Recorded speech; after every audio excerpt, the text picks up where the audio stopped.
Okay, welcome back. If you are liking this video series so far, please consider liking these videos and subscribing to my channel. I would really appreciate that. That helps me out a ton. And it lets me know that you guys are enjoying the content that I'm making. So also feel free to leave comments if you have questions on these videos or need more explanation. So now we're going to get started with talking about building our model. So this video I'm going to quickly introduce some concepts, and then in the next video we're actually going to program our model using Keras. So first thing I want to talk about is what is a neural network for some of the people that are newer. So a neural network really can just be thought of as an input and output black box. So if we think of this whole system, imagine this is our system. You can almost think of this as like a function, just like in math class. F of x yields some output. And in this case, if we want to visualize it, this is what we call the input layer, because these are all of our inputs. So each of these is called a layer because you can think of the model as layers on top of each other. And this is the output layer. So that's pretty straightforward. And everything that's in the middle we call the hidden layers because they are not visible to the outside world.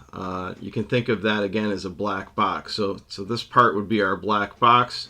We have some inputs and we're going to get some outputs. And our goal is to design a model that with a certain set of inputs, we get a certain set of outputs that match what we expect. So if I show you a picture of a rose, the output is you select rose and with some high degree of confidence.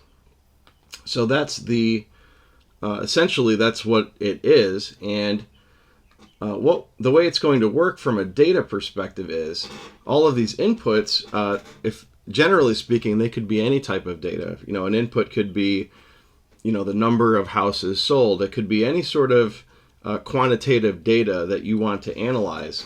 But in our case, we're going to be using images. So these data inputs all represent pixels. And specifically, they're going to be representing channels on the pixels, red, green, and blue, because our images are RGB.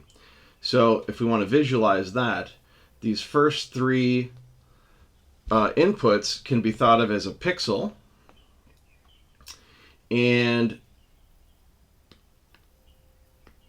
this first one would be our red channel, the second one would be our green channel, and this third one would be our blue channel. And you can start to appreciate how big and complicated our model is going to get. This is obviously just representative of 4 inputs that map to 3 outputs. But in our model that we've programmed so far, we have 180 times 180 pixels, so that's a pretty big number. And then we have to multiply that times 3 because we have RGB. So you can appreciate that our model looks like this, but it's actually much, much, much bigger on the input side. And on the output side, ours is kind of similar. We have, I think if I remember right, 5 classifications. So in our case, our output, this might be rose, this might be daisy, and this might be sunflower. And we got 5 of these. So we have about 5 outputs. So we have, thousands and thousands and thousands of inputs that are created from that 180 by 180 by 3 pixel resolution, by 3 channel pixel image resolution. And we want, when the certain pixels light up, we want to light up the right answer. So for example, if we were to show a picture, let me delete some of this stuff here.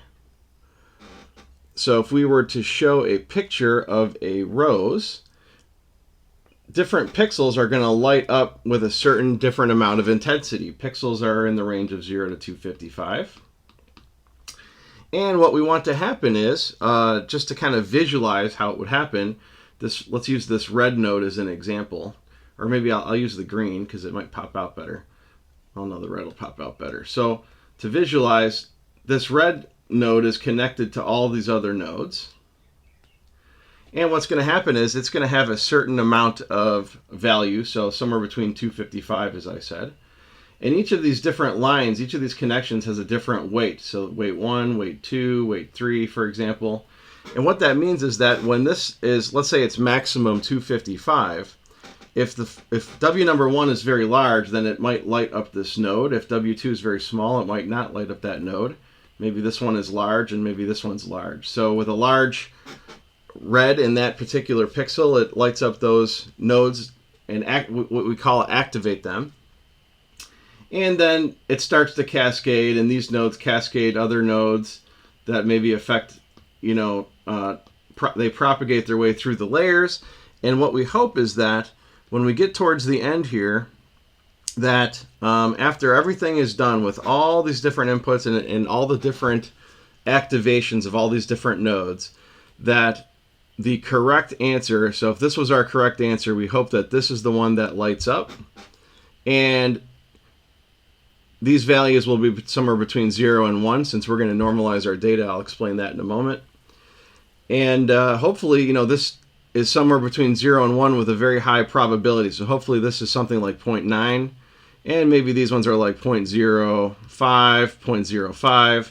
So what that would mean is that this model with around, you can think of it as around 90% confidence, selected the correct answer. That's kind of what we're trying to achieve. And as we train our data, we want to, so let me just erase some of this to make it a little clearer to see. So how exactly does the training work? So the way the training is going to work is, I'm just going to select this path here just for clarity.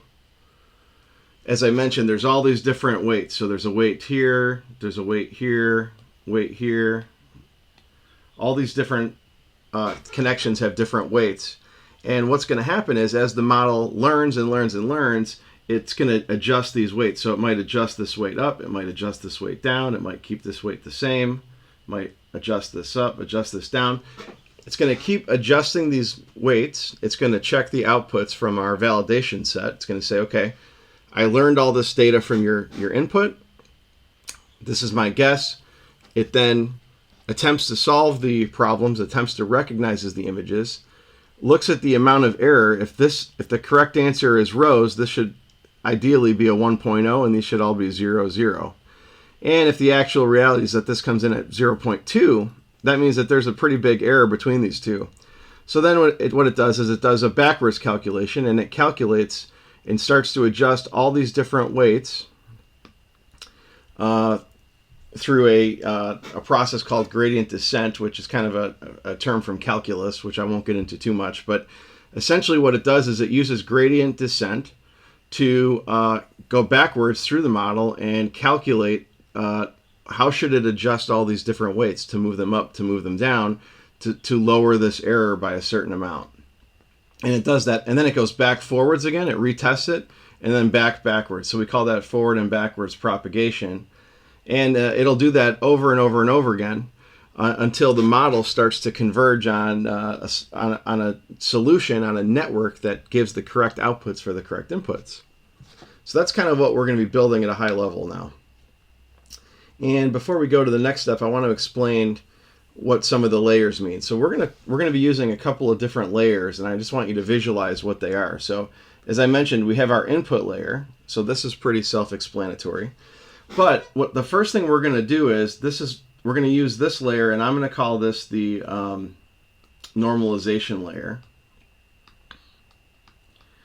And all that's going to do is that's going to take our data, which is normally in the range of 0 to 255, and it's going to normalize that to 0 to 1. So for example, if the value of this one was 255, then this value should be 1. If this was 0, this would still be 0, and somewhere in between. And it's very easy to do. It's just going to take all these values, divide by the maximum of 255, and that will give us a normalized value.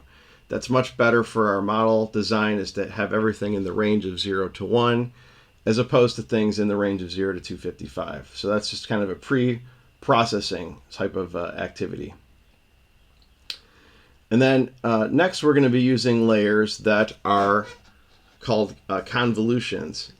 They convolve. So I want to explain what that is because that's a very crazy sounding term, but it's actually quite easy to understand once you visualize how it works.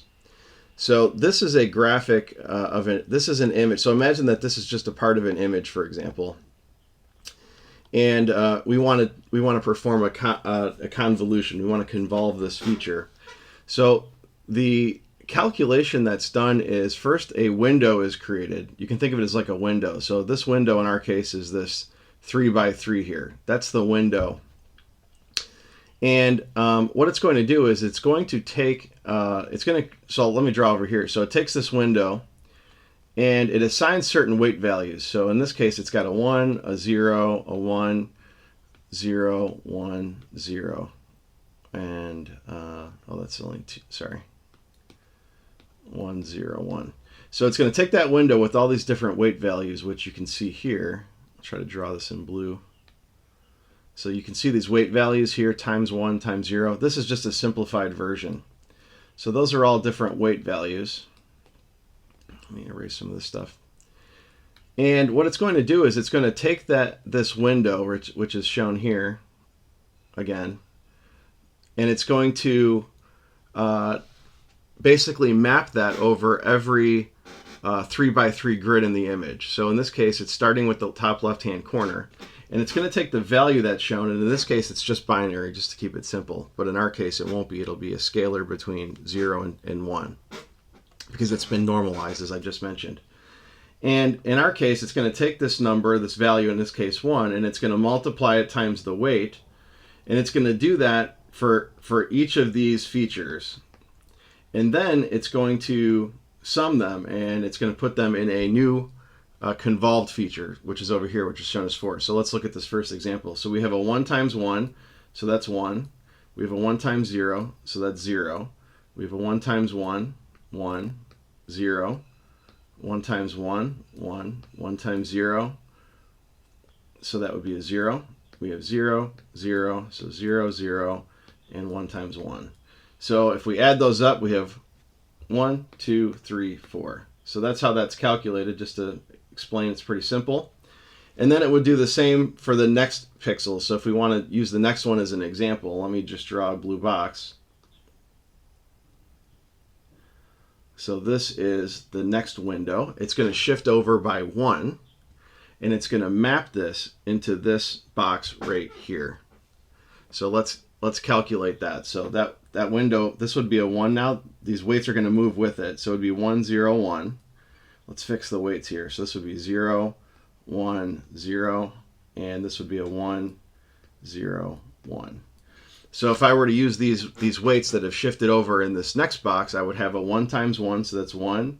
So I'd have 1, 2, 0, 0, 1, 0, 0, 0, 1. So 1, 2, 3, 4. So this would be a 4 as well. So I would put a 4 here. And then and then I'll draw a red box. So the next one would look like this. It would go here. It would map it here. And then it would go here. And it would map it here. And you can see how that works. So that's how the convolution layer is going to work in a very simplified example, just so you understand mathematically. So you could calculate the convolution quite easily in an Excel spreadsheet just by using some formulas, but you know, we don't want to do it that way. But that's essentially how it works. And you can actually add what's called padding. So let me just explain that real quick. So the padding would look something like this, where we have imagine we have a layer of zeros on the outside. It's called zero padding. And what that allows us to do is convolve the entire image like this, starting here and moving over, and that gives us just a bigger size here. So it allows us to keep the original size, if that makes sense. Okay, so that way the features that are in this image stay in the same spot in this image, just to kind of explain how that works. So that's convolution. And let me erase this stuff. So we'll be using convolution layer. So in our model, we have our normalization layer here. So this is our norm. Then we're going to be using a convolution layer. And then next we're going to be using what's called a max pool. So I'm going to explain that next. And by the way, the length of these, this one is correct because your normalization layer needs to match your input. But these layers here are not representative. I'm just using this image that I pulled to help you understand how the nodes connect. Okay, so next let's talk about the max pool layer that we'll be implementing. So again, this is a very simplified version, but it's pretty intuitive. So a max pool is going to basically pool together a certain number of elements. So in this case, it's going to take these elements here, and it's going to take the maximum, which in our case is going to be this 20, and it's going to put that there. So that's real simple. Same thing here. So if we take the yellow, we have these elements here. The maximum is 30. So it's going to put the 30 there. So that's really, really intuitive. That's what the max pool layer is doing. You can almost think of it as downsampling, where it's almost downsampling an image. It's a very similar type of process. So that's called the max pool. In our case, it's a two-dimensional max pool. Okay. So those are the key layers that we'll be using, and then lastly, I guess I'll talk about in the model they have what's called a dense layer, and a dense layer is essentially what we're visualizing right here. You can think of the dense layers as these. So you have a layer of nodes, and every node is connected to the next layer. So it's called dense because it creates these very dense pathways. So that's the dense layer. So you can visualize it that way. So for example, because this is dense, it means it connects to this one. It connects to every subsequent node like this by a certain weighting factor. So that's the dense layer. So that's very intuitive as well. So those are all the layers that we're going to be using, I believe, other than some pre-processing, which we won't talk about until the following video. So in the next video, make sure you remember what we just looked at here, so that as we build the model, you can kind of understand what the convolution is doing, what the convolved feature is doing, what's the max pool layer, because we are actually going to build now a model that's actually going to work for image recognition by using these layers. So see you in the next video.